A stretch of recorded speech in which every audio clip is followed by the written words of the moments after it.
Hello student,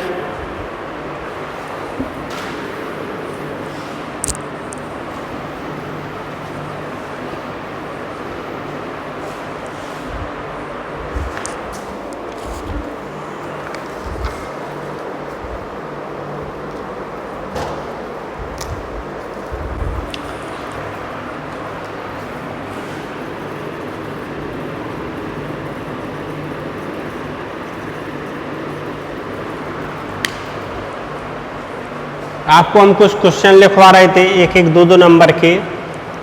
ठीक, तो फिर बाद में हमको याद आया कि अभी आपके और चैप्टर कराने हैं जो लास्ट में आपके चैप्टर हैं 14, 15, 16 वो है तो आपके फिजिक्स के पार्ट में, लेकिन वो चैप्टर बायोलॉजी बेस्ड हैं। पहले वो ये नए चैप्टर ऐड हुए हैं जो बायोलॉजी बेस्ड के चैप्टर हैं, तो उनको भी हम कराएंगे, 3 चैप्टर और कराएंगे। तो जितने क्वेश्चन आपके लिख गए हैं एक एक दो दो नंबर के वो लिख लेने, उनसे कोई प्रॉब्लम नहीं है, लिखे रहने देना। उसी के आगे नया चैप्टर शुरू करेंगे। तो उसकी उसी क्रम में एक क्वेश्चन और रह गया था, ये क्वेश्चन हम आपको पहले लिखवाएं दे रहे हैं। इसके बाद नया चैप्टर शुरू करेंगे 14, चैप्टर 14 जो क्या है बायोलॉजी बेस्ड है। वो आपको फिजिक्स वाले सर नहीं पढ़ाएंगे ना केमिस्ट्री वाले सर पढ़ाएंगे। ठीक, तो जो आपका क्वेश्चन है, एक क्वेश्चन रह गया था तो वो लिख लो काय के लिए रह जाए। तो क्वेश्चन है उपार्जित लक्षण विकास की दिशा नहीं दे सकते। क्वेश्चन प्रश्न है उपार्जित लक्षण विकास की दिशा नहीं दे सकते। विकास की दिशा नहीं दे सकते, कारण बताइए।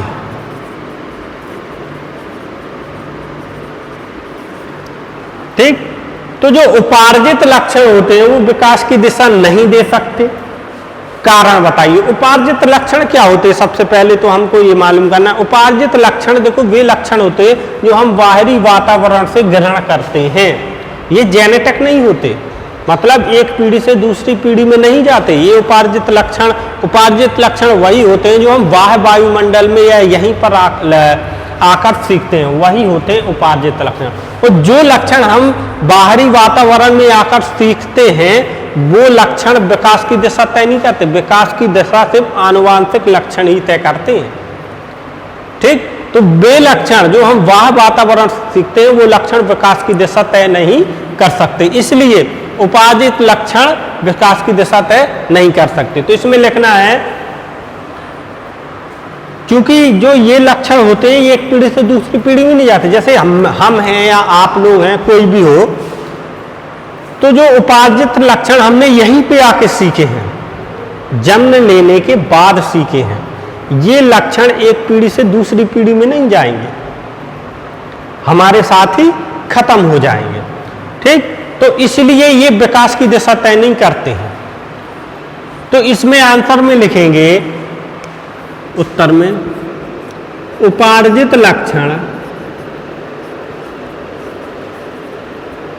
वंशागत नहीं होते या पीढ़ी दर पीढ़ी दूसरी पीढ़ी में नहीं जाते, या एक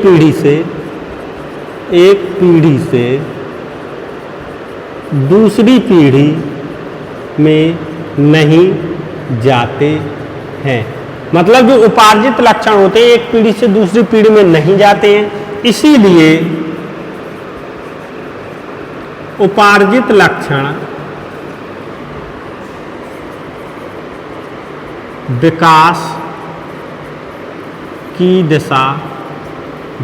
को दिशा नहीं दे सकते।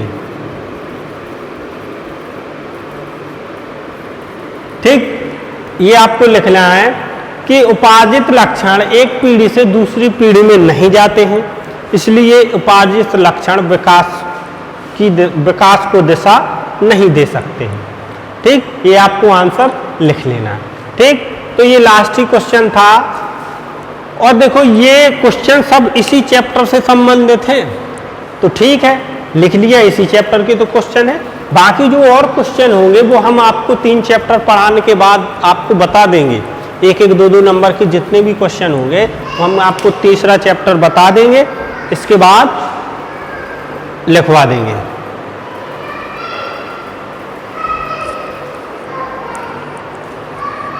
ठीक, तो अब हम 14वां चैप्टर शुरू कर रहे हैं आपका। चौदहवां चैप्टर है चैप्टर 14, ऊर्जा के स्रोत। ऊर्जा के स्रोत, ऊर्जा के स्रोत मतलब सोर्स ऑफ एनर्जी, ऑफ। देखो एनर्जी जो होती है, ऊर्जा दो प्रकार की होती है। देखो एक तो ऊर्जा वो होती है जो हमको भोजन करने से प्राप्त होती है। एक एनर्जी ऊर्जा वो होती है जो हमको मशीनरी को चलाने के लिए आवश्यक होती है। मशीनरी, ट्रैक्टर हुआ, लाइट्स हुई, ये भी एक प्रकार की ऊर्जा है। तो हम इस प्रकार की ऊर्जा का वर्णन करेंगे इस चैप्टर में। खाने संबंधी ऊर्जा नहीं, जिसके माप हम खाते हैं कैलोरी में करते हैं, वो ऊर्जा जिससे जो हमको इंडस्ट्रियल एरिया में प्राप्त कर जरूरत पड़ती है, जैसे मशीन चलाना, ट्रैक्टर चलाना, व जेट चलाना, या लाइट हुई, या कोयला हुआ, एलपीजी गैस हुई, इनसे हमको क्या एनर्जी प्राप्त होती, ऊर्जा प्राप्त, हीट प्राप्त होती। हीट को ही तो ऊर्जा कहते हैं। तो इस चैप्टर में हम ऊर्जा के स्रोतों के बारे में पढ़ेंगे कि ऊर्जा के स्रोत क्या क्या होते हैं। ठीक, तो सबसे पहले कुछ इंपॉर्टेंट पॉइंट्स हैं इस चैप्टर को शुरू करने से पहले। इसी चैप्टर में एक दो पॉइंट्स हैं, इंपॉर्टेंट पॉइंट, तो वो लिख लेते हैं। ठीक, सबसे पहला है, ऐसा स्टार करके लिख लेना, ऊर्जा के विभिन्न रूप हैं। ऊर्जा के विभिन्न रूप हैं तथा ऊर्जा को एक रूप से दूसरे रूप में बदला जा सकता है। मतलब ऊर्जा के एक रूप को दूसरे रूप में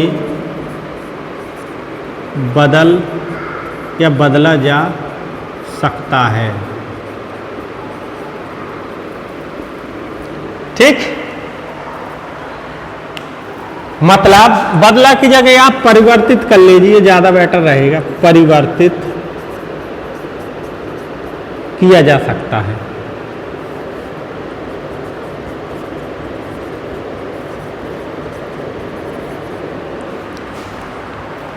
ठीक, ऊर्जा के विभिन्न रूप होते हैं और एक प्रकार की ऊर्जा को दूसरी ऊर्जा में भी परिवर्तित किया जा सकता है। ठीक, जैसे ऊष्मा क्या होती है, ऊष्मा को ना तो नष्ट किया जाता है ना उत्पन्न किया जा सकता, उसको एक रूप से दूसरे रूप में परिवर्तित किया जा सकता है। वैसे ऊर्जा होती है, ऊर्जा के विभिन्न रूप होते हैं, हमको कई माध्यमों से ऊर्जा प्राप्त होती है, लेकिन ऊर्जा को एक रूप से दूसरे रूप में भी परिवर्तित किया जा सकता है। एक तो एक ये इंपॉर्टेंट पॉइंट हो गया। ठीक, दूसरा लिखेंगे,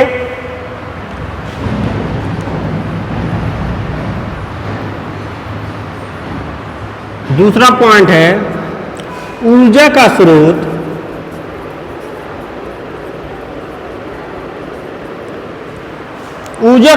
एक लंबी अवधि तक सुविधाजनक, एक लंबी अवधि तक सुविधाजनक, लंबी अवधि तक सुविधाजनक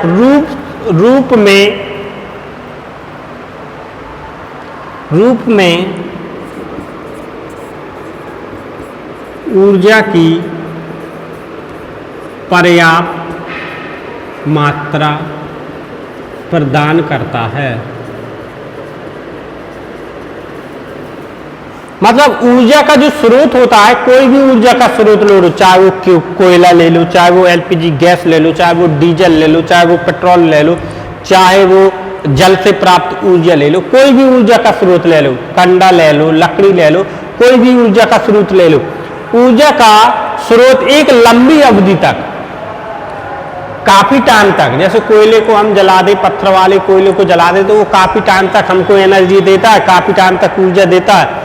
तो लंबी अवधि तक सुविधाजनक रूप से, हमारी सुविधा के अनुसार, जहां पर हमें प्रॉब्लम ना हो, हमारी सुविधा के अनुसार ऊर्जा की पर्याप्त मात्रा प्रदान करता है।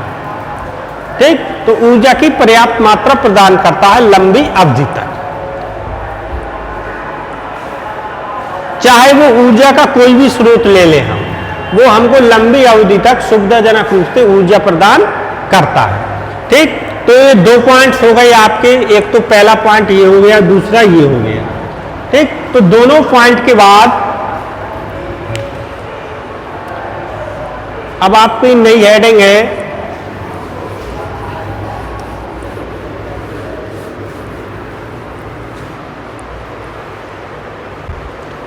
ऊर्जा की आवश्यकता।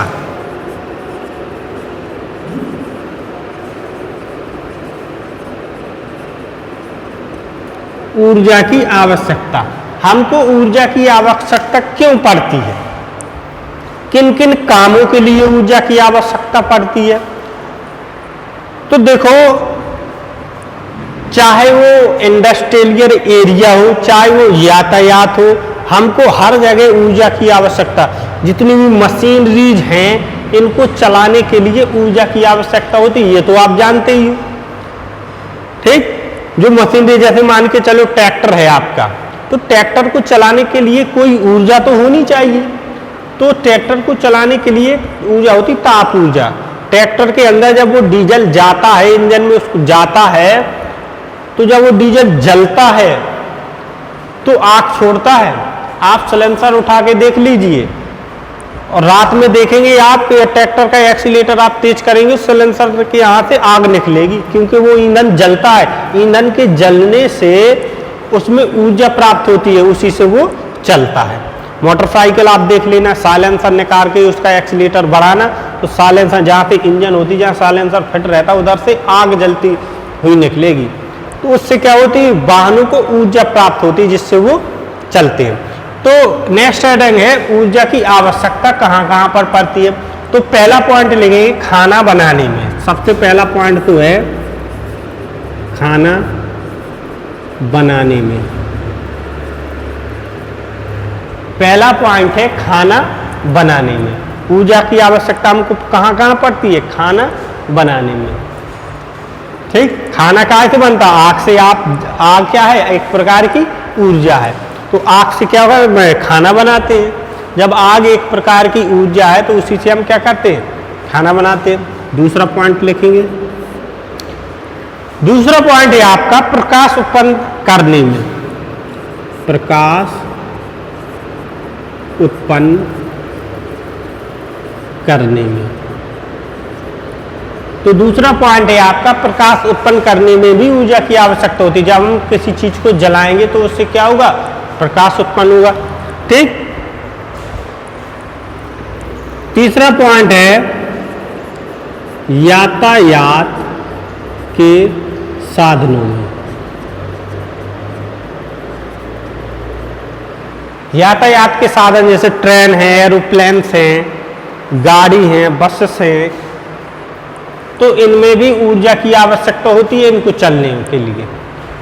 तो हमको ये सभी चीजें चलाने के लिए ऊर्जा की आवश्यकता पड़ती है। और ऊर्जा के लिए किस चीज का फ्यूल इस्तेमाल करते हैं, डीजल या पेट्रोल। ठीक, नेक्स्ट है चौथा नंबर, मशीनों को चलाने में। नेक्स्ट जो आपका पॉइंट है मशीनों को चलाने में। मशीनें चलती हैं, बड़ी बड़ी फैक्ट्रियां होती हैं, उनमें बड़ी बड़ी मशीनरीज होती है, उनको चलाने में भी ऊर्जा की आवश्यकता पड़ती है। और ऊर्जा के लिए वो या तो इलेक्ट्रिसिटी का यूज करते हैं या डीजल या पेट्रोल का यूज करते हैं।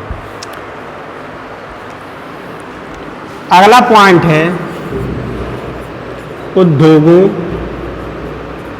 व कृषि कार्यों में।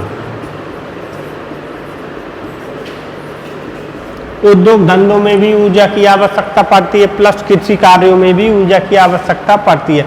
बहुत से कृषि के कार्य होते हैं, ट्रैक्टर, हार्वेस्टर वगैरह, इनको चलाने के लिए भी ऊर्जा की आवश्यकता पड़ती है। ठीक, तो इतने 5 ही पॉइंट लिखेंगे हम कि किन किन चीज़ों में हमको ऊर्जा की आवश्यकता पड़ती है। अब इसका जो नेक्स्ट टॉपिक है आपका, ये तो ऊर्जा की आवश्यकता हुई, कहाँ कहाँ हमें ऊर्जा की आवश्यकता पड़ती है।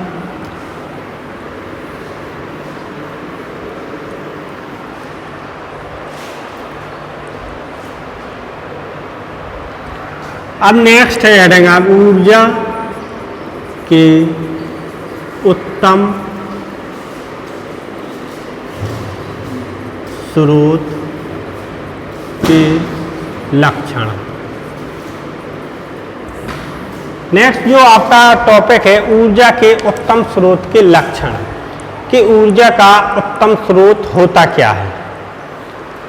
ठीक, जो ऊर्जा का उत्तम स्रोत होता है उसके लक्षण क्या क्या होते हैं जिससे हमको ऊर्जा प्राप्त होती है। देखो, लक्षण में उसको सभी मापदंडों पर खरा उतारना पड़ता है। तो सबसे पहले लक्षण तो लिया जाता है कि पर्यावरण को हानि ना पहुंचाए, उसी को हम ऊर्जा का सबसे अच्छा स्रोत कहेंगे। देखो, कंपेयर करेंगे हम सबसे पहले एलपीजी, सीएनजी, कोयला, पेट्रोलियम, डीजल, ठीक, और विद्युत एनर्जी। मतलब इन सभी ऊर्जाओं में से कौन सा ऊर्जा का स्रोत सबसे अच्छा है। ठीक, और इस टॉपिक में हम पढ़ेंगे कि ऊर्जा के जो स्रोत होते हैं उनके लक्षण क्या क्या होने चाहिए।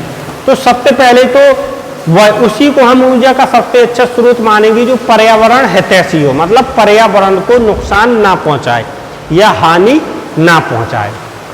दूसरी बात होती है यातायात में सुविधाजनक हो, यातायात मतलब एक स्थान से दूसरे स्थान पर ले जाने में कोई दिक्कत ना हो। तीसरा पॉइंट हो उच्च कैलोरिक माप हो। उच्च कैलोरिक माप का मतलब होता है प्रति एकांक द्रव्यमान जलाने पर वो कितनी ऊर्जा देता है, मतलब ऊर्जा कितनी देता है, इसका ध्यान रखा जाता है। चौथा पॉइंट होता है कि भंडारण में सहायक हो। अगर उसको हम भंडार करके या स्टोर करके रखें तो उससे कोई प्रॉब्लम नहीं आए और आसानी स्टोर करके रखा जा सके। ठीक, तो इसके भी हम एक एक पॉइंट ध्यान से देखेंगे। तो पहला पॉइंट है प्रति एकांक द्रव्यमान अधिक कार्य करे। पहला पॉइंट है प्रति एकांक द्रव्यमान में अधिक कार्य करे, या कोष्टक में लिख लेना उच्च कैलोरिक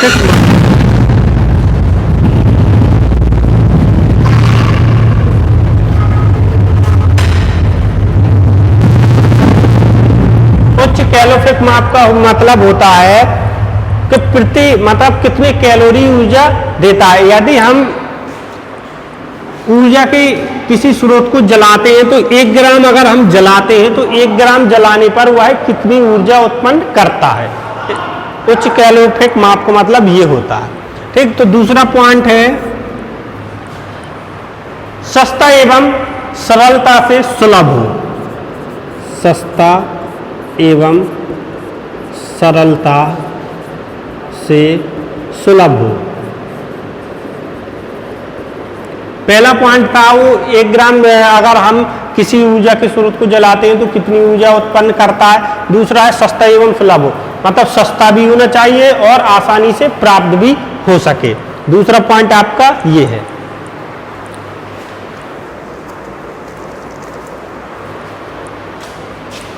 तीसरा पॉइंट है भंडारण एवं परिवहन में आसान हो।